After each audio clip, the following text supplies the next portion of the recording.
Giplaster na sa Zamboanga City LGU ug kapulisan ang hugot nga seguridad nga ipatuman sa mga sementeryo karong kalag-kalag. Kapin 700 ka personahe ang ipakatag nga magbantay sa mga sementeryo. Ang detalye sa report ni Krisa Dapitan. Opisyal nga gipagawa sa kapulisan ug sa Zamboanga City LGU ang mga guidelines alang sa pag-obserba sa Todos Los Santos i Difunto sa Dakbayan. Nakalatid kini sa Executive Order 2022-091 alang sa pagpatuman sa hugot nga seguridad karong umaabot nga undas 2022.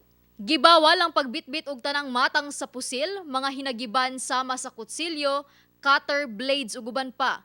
Lakip sab nga gibawal ang mga ilimnong makahubog, pagsuot og hooded jacket ug bull caps, pagdala og backpacks, lakip pagbitbit og mga dagkong speaker. Ginadili sab ang pagpamaligya og mga pagkaon og ilimnon sulod mismo sa sementeryo. Apil sab nga gibawal ang tanang klaseng sugal sa maong lugar. Adunay 759 nga mga pulis ang i-deploy sa 39 ka mga sementeryo sa syudad. Magkakaroon po tayo ng mga advance post na kung saan i-check nila yung magbisita sa mga cemetery. May mga police assistance hub din tayo na magkaroon din po tayo ng mga regular checkpoint po.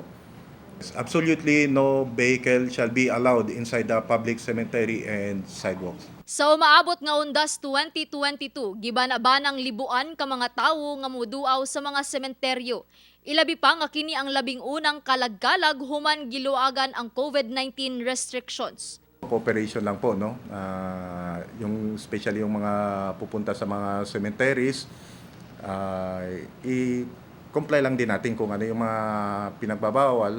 Kauban si Alter Rosales sa kamera. Ako si Krisa Dapitan para sa One Mindanao.